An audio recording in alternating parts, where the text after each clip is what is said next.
l'esprit de Dagaz. Retrouve tes racines. Les pensées sont libres, sans ton âme qui vibre, ni dogme ni maître, juste l'éclat de ton être.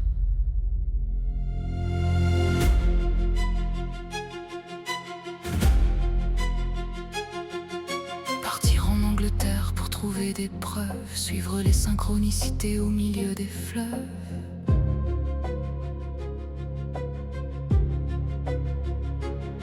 De la claque spirituelle au message du cœur, découvrez l'invisible sans aucune pudeur.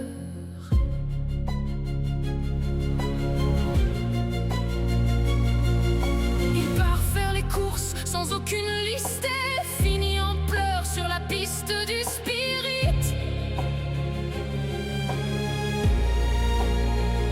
6 jours de patates, de purée, de thé, pour que mamie lui dise ses 4 vérités.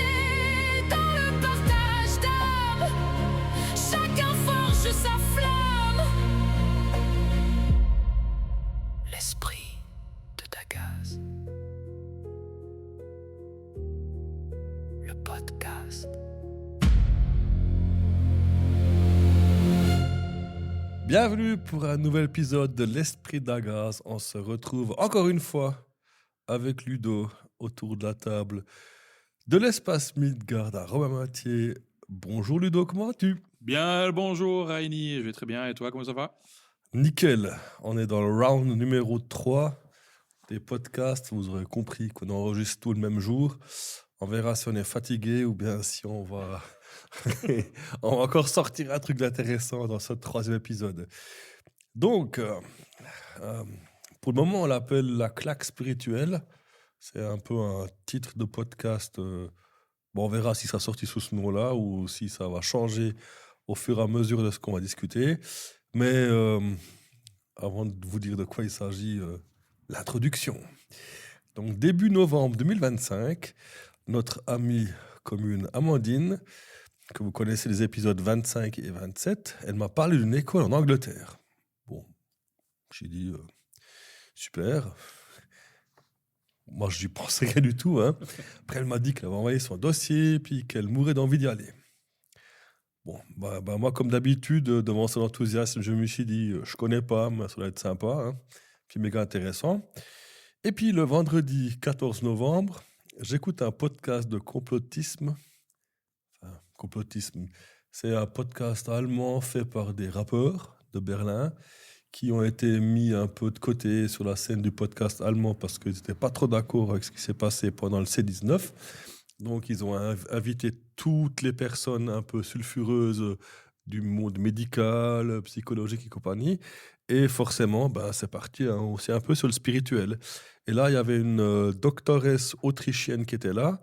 Et puis, à un moment donné, elle parle de cette fameuse école et puis elle raconte que, oui, au début, j'avais un peu de la peine avec les voix que j'avais dans ma tête, etc. Puis finalement, j'ai fait l'école de Arthur Findlay College en Angleterre et puis que le séjour là-bas lui a amené beaucoup de réponses. Je me souviens aussi bien de la date parce que toi, mon cher Ludo, tu étais tout content le jour après, le 15 novembre, on était à Martigny au marché de l'Obscur, où tu m'as dit « Ouais, je vais faire une école en Angleterre, et puis c'est avec ce que je fais, mes unités. » Je me suis dit « Attends, il y a Amandine qui m'en a parlé, j'écoute le podcast, il y a une dame qui m'en parle, puis le jour après, Ludo qui m'en parle. Il faut qu'on fasse un podcast. Ludo, c'est quoi cette école ?» Moi, j'ai attendu, je me suis inscrit 1 an et demi avant d'y aller, donc il y a une bonne liste d'attente. C'est une école, c'est l'Arthur Findlay College, c'est une école où on enseigne une certaine forme de médiumnité par preuve. Donc, j'ai trouvé que c'était assez intéressant de pouvoir y aller. C'est des cours qui sont distillés tout au long de l'année sur la thématique de la médiumnité par des médiums. Et ce qui est important de savoir, c'est que cette école, elle est reconnue par les spiritualistes, qui sont une religion en Angleterre qui est reconnue par l'État. Ok. Mais toi, tu es à Romain-Mathieu. Comment c'est possible qu'à Romain-Mathieu, tu as entendu parler de cette école ? Enfin, toi, moi qui navigue pas mal dans la spiritualité, sur les pages Instagram, jamais entendu parler. Oui. Et puis, depuis le temps que je connais Amandine, puis je te connais toi, c'est jamais tombé. Et puis là, en l'espace de quelques semaines, enfin jours, ça tombe 3 fois. Ouais. Et vous vous êtes inscrit il y a bien longtemps Oui. avant qu'on se retrouve au mois de novembre. Bien, tu vois, c'est assez rigolo parce que moi, il y a 1 an et demi, quand je me suis inscrit à cette formation, à ce collège, j'ai vécu la même situation que toi, en fait. C'était une amie, Estelle Ponchot, qui fait des contacts défunts, que j'avais rencontrés au fil des marchés ou des conférences, je ne sais plus, qui m'en a parlé. Et du style, dans la même semaine, j'ai une autre personne qui m'en parle de ce collège. Et puis, dans le même mois, j'ai une troisième personne qui m'en a parlé aussi. Donc, tu vois, au fil des événements que j'organise, Cercle de Tambour, etc., j'ai eu aussi 3 personnes qui sont venues me parler plus ou moins dans le même mois. Donc, je me suis dit, tiens, pour moi, c'est une synchronicité, il y a un message derrière, j'ai besoin d'aller chercher quelque chose là-bas. Donc, je me suis renseigné, et, je me suis inscrit, je savais pas où je mettais les pieds, hein. Franchement, c'était vraiment le truc un peu à l'aveugle, où je me dis, bon, bah, 3 personnes qui me parlent de ça, bah, j'y vais. Et puis, c'est réglé. Donc, je me suis inscrit et j'y suis allé. Ok. Bon, j'ai vu que les cours sont traduits, enfin, c'est chaque fois des modules d'une semaine qui sont traduits en allemand, en norvégien, en finlandais, en italien, en français, en hollandais, en suédois et même en japonais. Ouais, Là, exactement. j'étais sur le cul. Bah, ce qu'il faut se dire, c'est que c'est un lieu qui est plus ou moins unique au monde, qui a un rayonnement international. Et puis, il existe des semaines thématiques qui sont sur la transe ou sur différentes thématiques qui sont liées avec la médiumnité.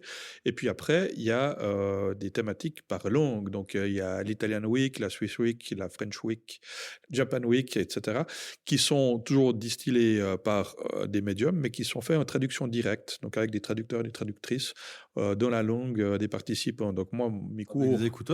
Non, en direct. Donc, tu as le médium qui donne sa formation en anglais, et puis à côté, il y a son traducteur ou sa traductrice qui traduit en direct en français. Donc pour nous, on parle vraiment une interaction dans nos langues maternelles. Et puis, ben voilà, avec l'anglais, si on a un petit peu l'oreille, on parle un petit peu l'anglais. C'est aussi très accessible au niveau de l'anglais. Mais c'est des semaines qui sont assez générales et puis qu'on fait principalement du contact défunt dessus. Et puis qui apprennent un peu une base de médiumnité et en traduction directe. Je trouve c'est très intéressant parce que les traducteurs et traductrices sont aussi sensibles et travaillent aussi avec la médiumnité. Et ça, ouais. Bon, moi, on m'en a parlé, 3 personnes en l'espace de 3 jours.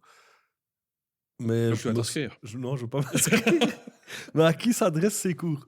C'est un peu la question que je me suis posée parce que voilà, moi, je suis quelqu'un. Je suis un peu comme un chien de chasse qui a un TDAH parce qu'il y a 15 000 pistes dans la forêt. Je veux pas trouver un lapin ni un renard, mais j'ai passé une bonne journée en forêt, quoi. Ouais. Toi, je cherche partout. Bien sûr. Mais voilà, c'est toujours. Je pense que les personnes qui s'inscrivent dessus. Alors, je connais pas la vie des 54 participants qui étaient là quand j'y étais. Je sais qu'il y a des classes qui sont plus grandes, mais ça parle à des personnes qui ont envie de faire un développement spirituel, de se renseigner sur le développement spirituel, quel qu'il soit, hein. Il y avait des personnes qui avaient peu d'expérience. Bon, je pense que c'est quand même sous-jacent que ce soit des professionnels, mais il y avait quand même des personnes à qui la médiumnité, ça parlait un petit peu, puis qui voulaient avoir une base de formation, comprendre quelque chose de la médiumnité contact, hein. Et c'est de la médiumnité par preuve. Ça, c'est aussi une nuance qui est très importante. C'est presque Qui pratique scientifique. là-bas. Il y a une base, en fait, c'est pas presque scientifique, mais la base est justement axée sur le scientifique, sur la science, pour qu'on puisse démontrer par preuve que la médiumnité existe. Le contact défunt peut exister par des preuves, par des evidences, ils appellent ça. Donc en premier, il y a de l'info, après il y a de l'évidence, puis après il y a le message proprement dit du défunt. Donc c'est-à-dire que c'est une façon que l'on puisse, c'est formulé d'une façon pour que l'on puisse avoir des preuves contrôlées, comme quoi on est bien en contact avec une personne qui est plus incarnée dans ce monde. Voilà. Et donc, dans les personnes qui avaient sur place, il y avait des gens qui étaient vraiment au début de leur chemin, si on peut parler comme ça. Et puis, il y avait des personnes qui avaient leur cabinet thérapeutique, ou médiumnique. Il y avait des influenceurs, il y avait des personnes qui sont sur les réseaux sociaux, il y avait des personnes qui faisaient des conférences, il y avait des personnes qui faisaient un développement spirituel pour eux aussi. Et c'est vraiment Voilà, il y a tout un panel de personnes différentes qui étaient là-bas pour pouvoir apprendre, passer un level up ou avoir une confirmation ou une formation de quelque chose dans ce domaine-là. Ok, là, je suis partagé avec la question que je vais choisir. Ben, bon, on va dire que t'es pas encore parti. Tu vas y aller. Ton état d'esprit avant d'y aller, c'était quoi? Enfin, vous êtes. Il y a Amandine qui est allée. Je vais peut-être lui demander un jour devant le micro qu'est-ce qu'elle en a retenu. Euh, Avant, au café, on a vu Alice. Elle a eu son attente. Mais toi, c'était quoi ton attente? J'y vais pour ce que j'y ai à apprendre. Je verrai bien. Toi, je me suis inscrit 1 an et demi en arrière où j'étais pas encore à l'espace Midgard, j'étais aussi encore à Orny, j'étais dans une autre dimension et puis je me suis dit j'y vais pour ce qu'il y a à apprendre et puis je verrai bien.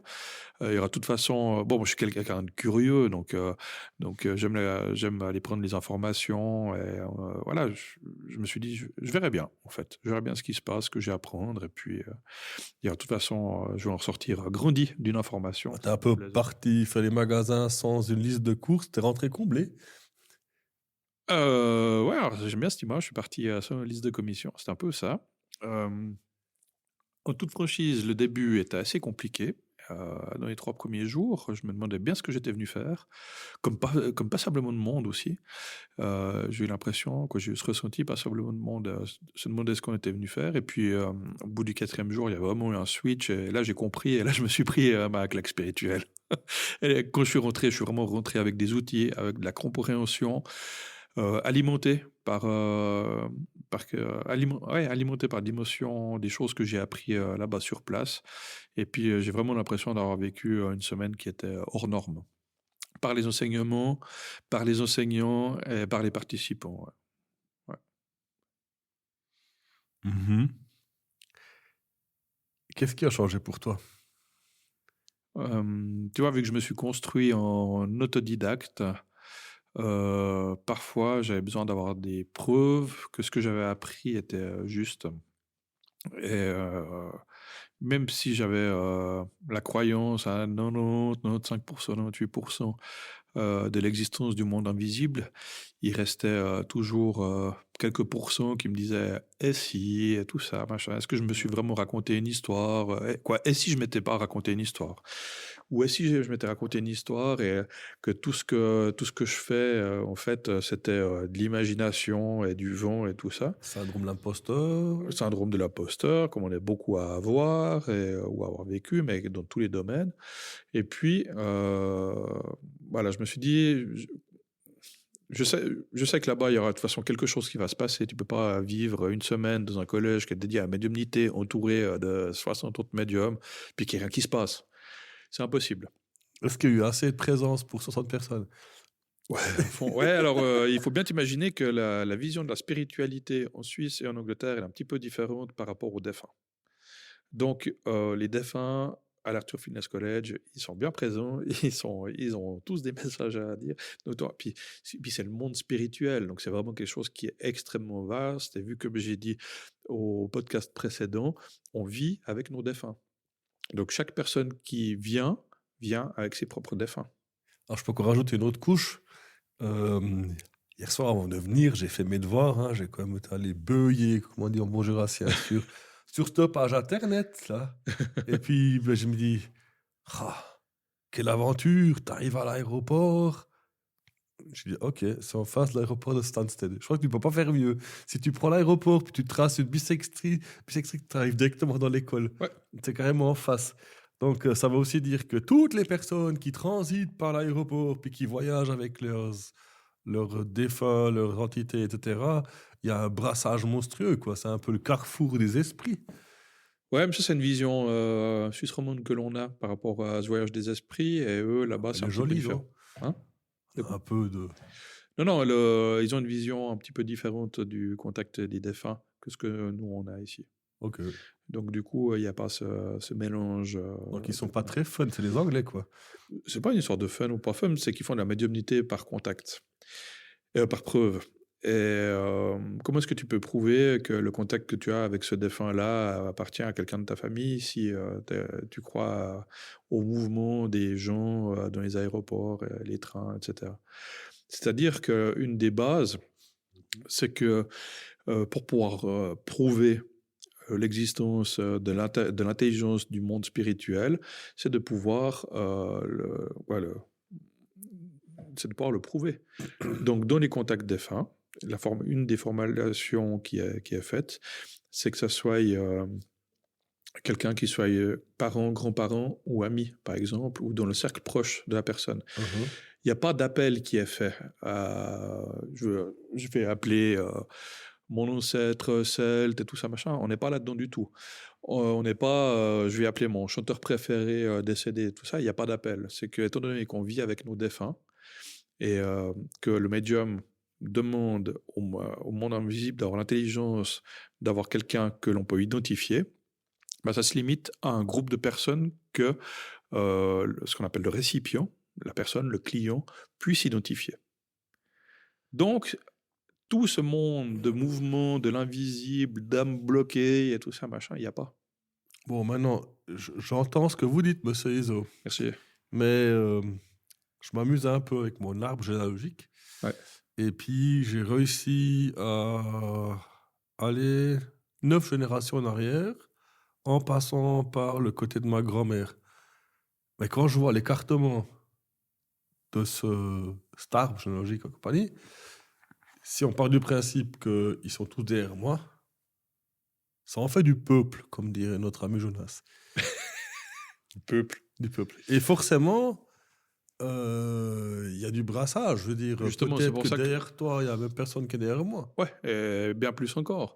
C'est pour ça qu'il se Tu limite. rajoutes une couche vas-y. Non, c'est pour ça que les interactions sont faites par des preuves, donc ils vont pas aller chercher du transgénérationnel.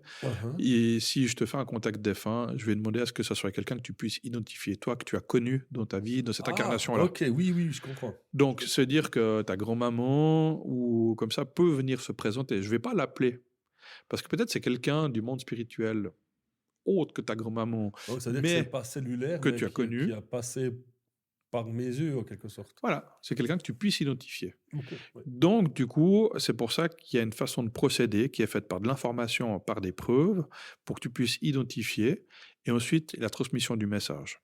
Parce que ça n'a pas de sens de te dire Tu prends un bottin et puis tu dis tous ceux-là, ils font partie de tes cellules, on va appeler celui-là. Non, c'est ça. Déjà, il n'y a pas d'appel. Il n'y a pas d'appel, et c'est forcément quelqu'un que tu peux identifier, que tu as connu avec ces yeux-là. Donc, ton arbre généalogique, tu vas faire du joli travail, mais il ne servira à rien du tout, parce que ça sera peut-être un oncle, un pote, une grand-maman, un papa, ton papa qui va venir, et que tu vas pouvoir identifier par les informations qu'on va te transmettre. Donc, ce n'est pas génétique, ça peut être un panel, quoi. Voilà. Contact défunt. Ouais. Ça peut être un panel, mais c'est forcément quelqu'un que tu as connu, puis ça se déroule sous une forme de démonstration. Panel, si tu dis qu'un pote, j'ai pas de lien de sang avec lui. Non, mais c'est quelqu'un que tu as connu, un pote de moto ou de hockey qui s'en est allé, et puis il a envie de te transmettre un message. Et du coup, c'est lui qui se présente. Tu vois, il n'y a pas un appel, il y a un appel au monde spirituel, mais pas à un contact avec une personne précise. Et des fois, ça peut être une personne précise que tu aimerais avoir en contact, mais des fois pas. Voilà. Ok. Donc, tu peux pas dire maintenant, j'aimerais avoir un message de cette personne-là. Non. Alors, si elle se présente, oui. Mais il n'y a pas l'assurance que ce soit elle qui se présente. Donc, maintenant, je suis face à toi. Tu es le médium qui va m'emmener le message, on va dire. La meilleure question que tu pourrais poser, c'est est-ce que le monde spirituel a un message à me transmettre? Et puis là, le travail pourra commencer. Et puis, tu verras la typologie du message qui pourra venir. Il ne sera pas forcément délivré par le défunt auquel tu penses. Ok. Donc, ce n'est pas du style... c'est pas un de ces showcases, quoi, où quelqu'un dit tiens, j'ai connu cette personne-là, dites-moi ce qu'elle veut me raconter, quoi. Non, c'est exactement le cheminement inverse. Tu poses la question, est-ce que le monde invisible a un message à me transmettre? Et puis tu laisses faire le travail du médium. Et puis le médium, il va te dire, voilà, c'est une personne qui est comme ci et comme ça, qui va t'amener des preuves vraiment de C'est un façon peu très comme précise. c'est un peu comme une tombola. Tu vois le prix, tu aimerais avoir celui-là, puis finalement, tu recevras le numéro, et puis voilà. Ouais, la comparaison, elle n'est pas flattrice, mais Non, mais je veux dire, souvent, on a des attentes, et puis on est déçu parce qu'on n'a pas eu ce qu'on pensait avoir, au lieu de se réjouir du message qu'on a reçu ou du Ouais. cadeau. Ouais. Et puis, c'est aussi formulé sous un mode, sous un mode démo, en fait, qui consiste à pouvoir démontrer qu'il y a une intelligence du monde invisible avec laquelle on peut interagir. Donc, c'est ça aussi le truc, c'est que c'est un petit peu sous une forme de show, dans le sens où il y a une plateforme, une scène, sur laquelle le médium il est placé, et puis qui commence à faire son contact, sa démonstration de contact défunt, pour pouvoir te transmettre un message. Après, tu peux faire du contact individuel, et puis demander si il y a quelqu'un du monde invisible qui est identifiable, qui aurait un message à te transmettre, et puis là, le travail commence. Mais ce ne sera pas forcément un message de Mamie Jeannette ou de Tata, je sais pas quoi, tu vois. Bon, là, on est Mais déjà ça peut l'être, mais ça ne l'est pas forcément. on est déjà dans l'art, là. Mais si tu devrais décrire les journées de cours, tu as fait 5 jours, donc tu es arrivé le samedi. Du samedi au samedi, ouais, 6 jours. OK. Donc, premier jour, d'entrée de jeu court, ou du style, tu débarques avec tes valises, et puis y a le chapeau qui dit dans quel est. C'est de l'immersion, hein. C'est de l'immersion, et puis on était directement mis dans le vif du sujet, bien sûr. Depuis le premier soir, on commence déjà. C'est de l'immersion, et c'est intense. Donc, du coup, le premier soir, tu démarres déjà par quelque chose, et puis... T'as pas eu le temps de mettre ton maillot de bain, poum, dans la piscine direct, Ouais. habillé. Ouais, exactement. OK. Et puis après, ben, c'est du 9h30 jusqu'à 21h30, quoi, en gros. C'est vraiment intensif, il y a beaucoup de... Il y a des pauses. Oui, On mange oui, bien. des patates. Ah, des pâtes. Sous toutes ses formes. Avec des chips, des frites. Ouais, en purée. Ah, purée, ouais, c'est En l'Angleterre, rôti. quoi. Ouais, ouais. Non, on mange bien, c'est super, c'est bien accueillant, c'est sympa, ça joue, quoi. C'est une version campus où tu vis H24 dans les murs, et tu échanges avec tout le monde, quoi. C'est ça qui est intéressant, vraiment. C'est une expérience que peu d'autres lieux peuvent amener, en fait. Bon, vu que c'est unique au monde. Ouais, à ma connaissance, c'est plus ou moins unique au monde, hein. Ouais, c'est plus ou moins la seule forme qui existe. C'est pour ça qu'il y a des semaines finlandaises, italiennes, japonaises, et tout ça. Puis il y en a plusieurs par année. Toi, il y a la semaine suisse, mais elle est en allemand. Alors, j'ai vu Suisse-Allemand. Ouais, la semaine suisse, elle est en allemand. Et puis c'est pour ça que les Romands, il manque la semaine française. C'est Francophone. mieux, hein. Francophone, parce qu'il y a des gens qui venaient de Belgique, Luxembourg, Ok. Moyen-Orient, quoi, Maghreb et compagnie. Donc du coup, voilà, francophone. Puis une journée de cours, ça consiste en quoi? Ça dépend du jour. Ouais, mais en grosso merdo, quoi. Enfin, vous avez fait quoi, tout? Parce que tu parles d'une scène, donc vous étiez tous dans une grande salle, ou est-ce qu'il y avait plusieurs salles avec des scènes, ou... Oui, il y a plusieurs salles avec des scènes. Il y a des activités qui se font en classe, et il y a des activités qui se font en groupe, donc avec les classes qui sont mélangées. Et puis, on exerce dans cette French Week principalement le contact avec défunts, les premiers jours. C'est vraiment le développement de la médiumnité par la médiumnité par preuve qui se fait avec le contact défunt. C'est vraiment intéressant à vivre. Et puis, ben, c'est ce qu'on exerce beaucoup. Alors, après, c'était dans ma classe. J'ai discuté avec d'autres classes. D'autres classes ont eu d'autres cours qui étaient un petit peu différents, qui étaient amenés d'une autre façon pour découvrir des méthodes de médiumnité. Ok. Donc les cours ne sont pas forcément les mêmes pour tout le monde. Bon, ça fait 2 semaines que tu es de retour. Ouais.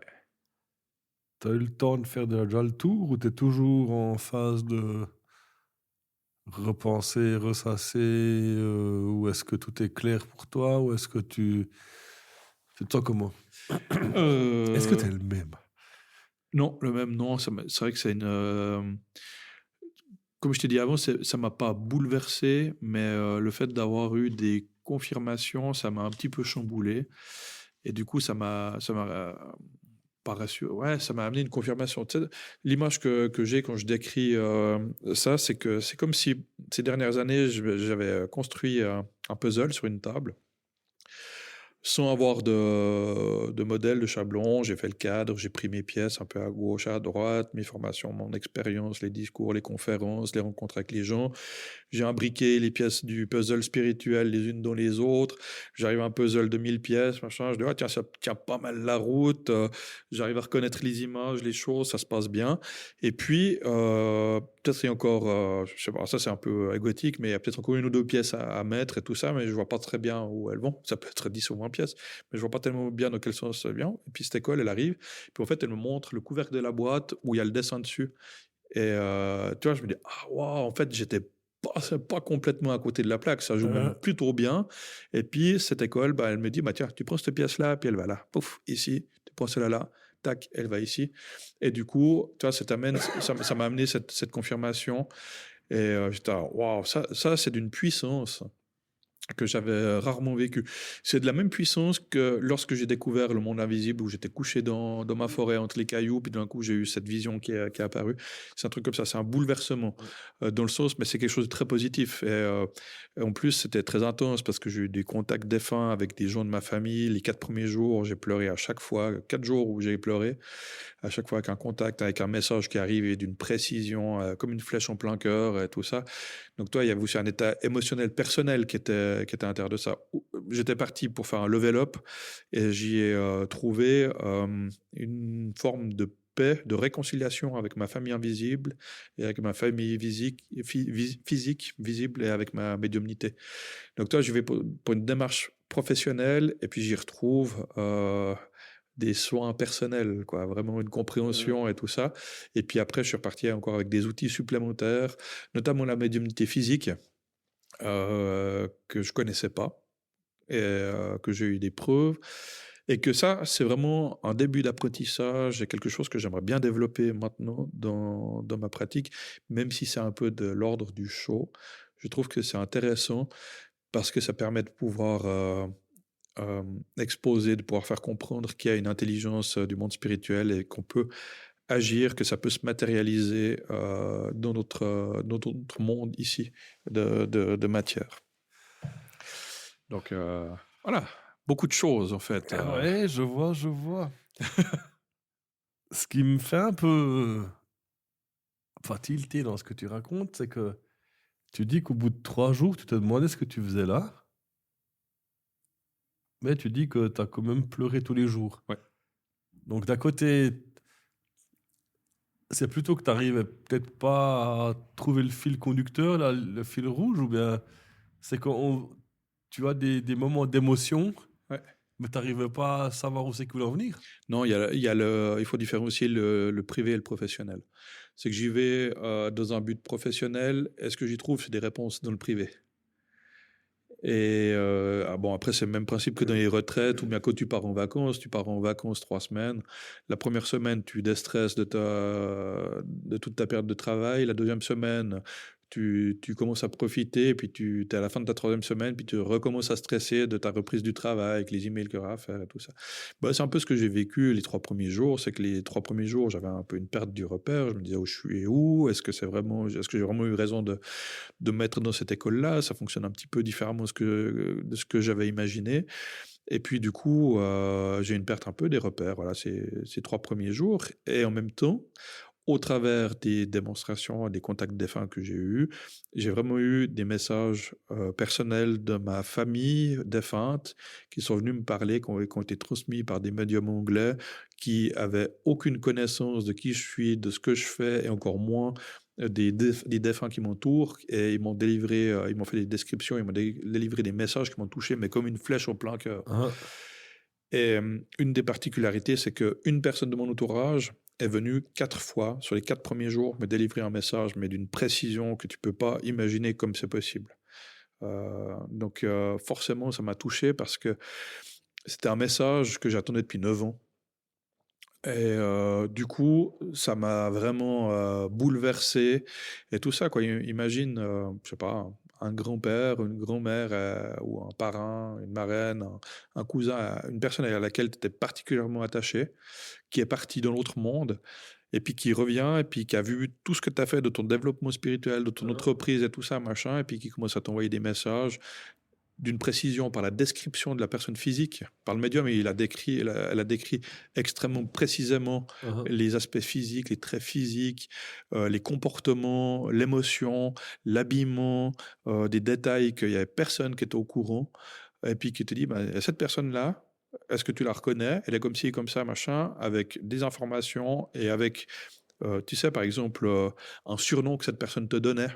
Le truc qu'il n'y a personne qui peut savoir, et puis ça ressort quand tu es à 1000 km de chez toi avec des inconnus.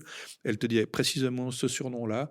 Forcément que c'est difficile de nier qu'il y a une interaction avec le monde invisible, et qu'après elle te transmet un message qui te confirme un truc que tu t'imaginais depuis 9 ans.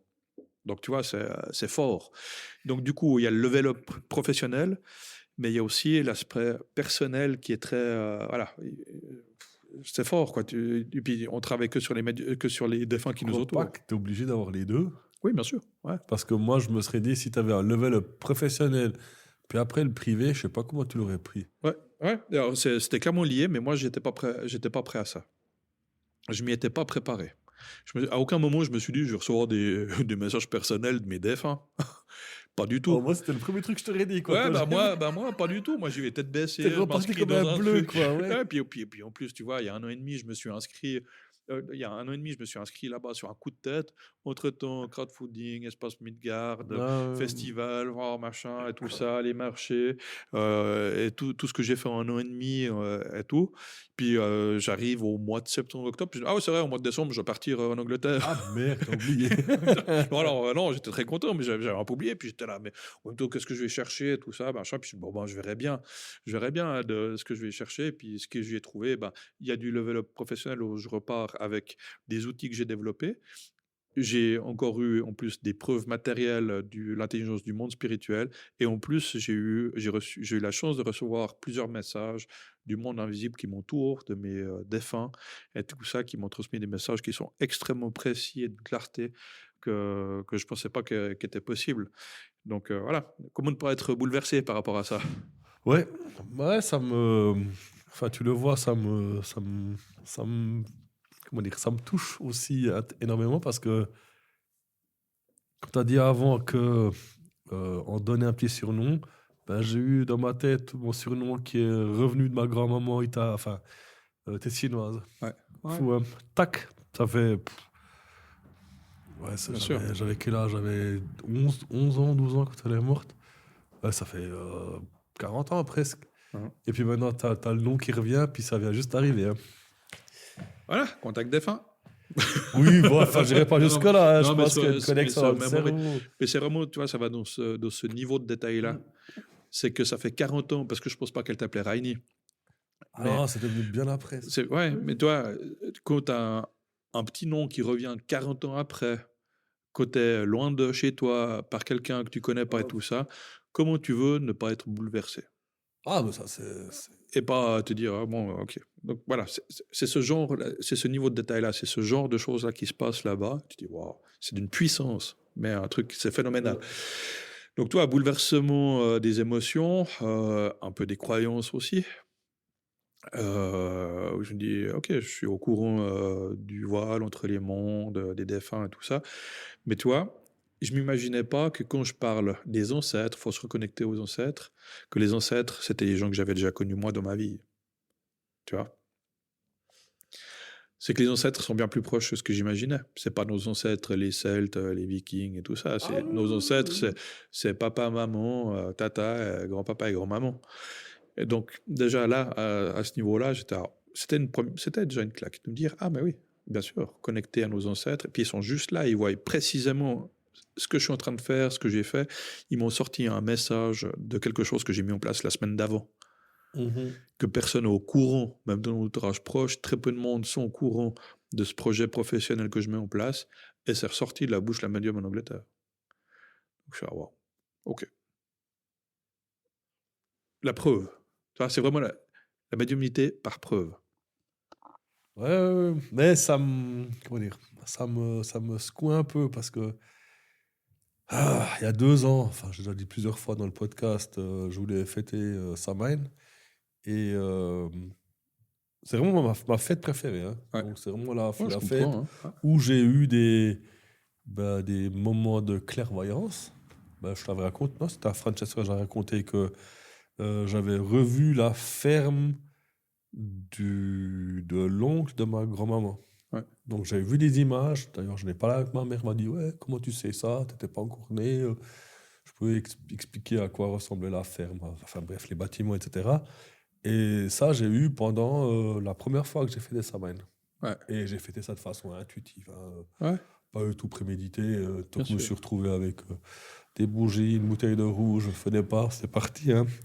Et il y a 2 ans, je sais pas pourquoi, je me suis dit, c'était important que j'aille voir Evelyne, quoi. Donc, pris rendez-vous chez elle. Et justement, je lui ai posé la question de comment me voyaient mes ancêtres dans ma pratique spirituelle actuelle. Ouais.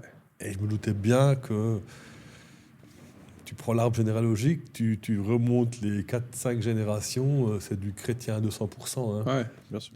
J'ai une ou deux parts d'ombre où je pense qu'il y a un peu de sorcellerie dans le coup, parce que tu pas retrouves improbable. rien.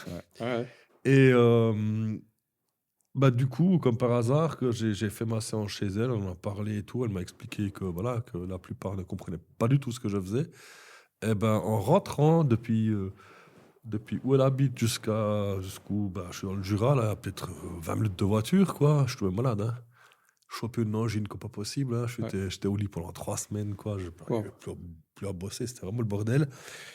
Et il m'a fallu 1 année pour pouvoir faire Samhain comme je faisais d'habitude, quoi. Ouais. Et ça m'avait travaillé. Puis à un moment donné, je me suis dit, non, c'est ma vie, c'est ma spiritualité, puis peu importe ce qu'ils pensent. Et puis cette année ici, on a reparlé avec Evelyne, et puis elle m'a dit que tout ce que je peux te dire, c'est que la plupart en sourient, mais de façon bienveillante. Oui. Toi, donc là aussi, c'est...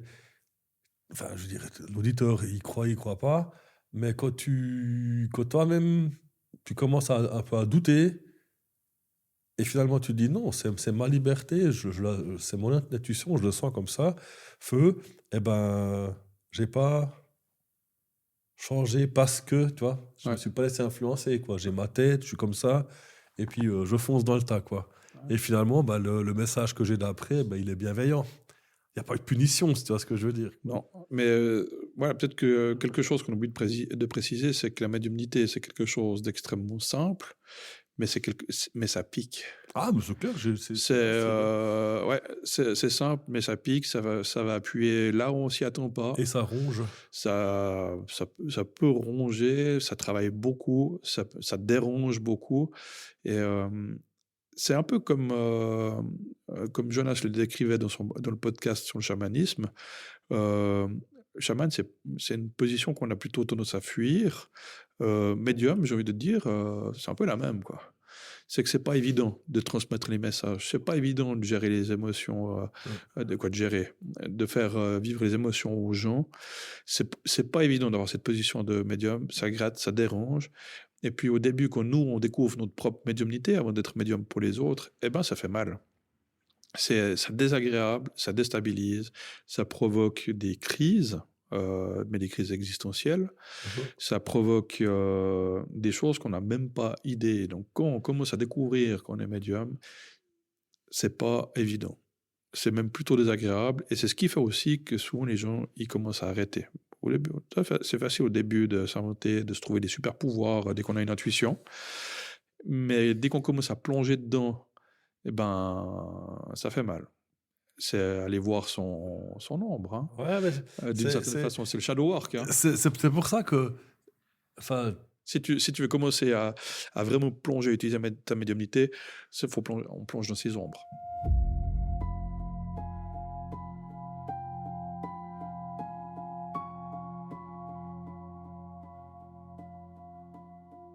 L'aube se lève sur l'ombre qui s'efface.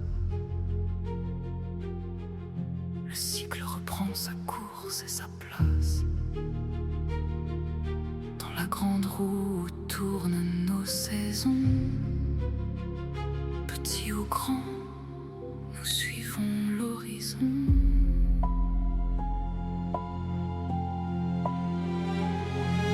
L'épreuve est un chemin qu'il faut marcher entier, sans chercher la fuite, sans jamais dévier. Le temps que l'on gagne par des raccourcis se paye au centuple au soir du récit.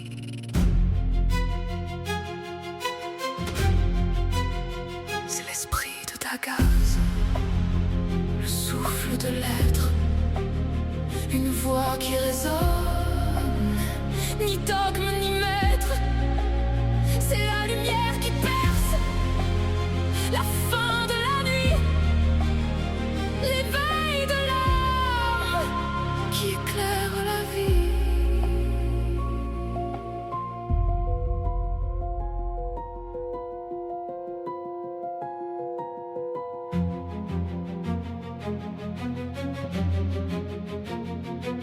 Ma vérité n'est pas celle de mon frère, rien ne vibre pareil sur cette vieille terre. Cette différence est notre or, notre chance qu'on partage aux siens comme une belle alliance. Liberté chérie, tu es responsabilité. Cultivons ce jardin pour plus de clarté. En renforçant nos racines fortes et profondes, nous tiendrons debout sous l'orage qui gronde. C'est l'esprit de Dagaz, le souffle de l'être, une voix qui résonne, ni dogme ni maître. C'est la lumière qui perce, la fin de la nuit, l'éveil de l'âme qui éclaire la vie. Je suis libre dans ma tête, pas besoin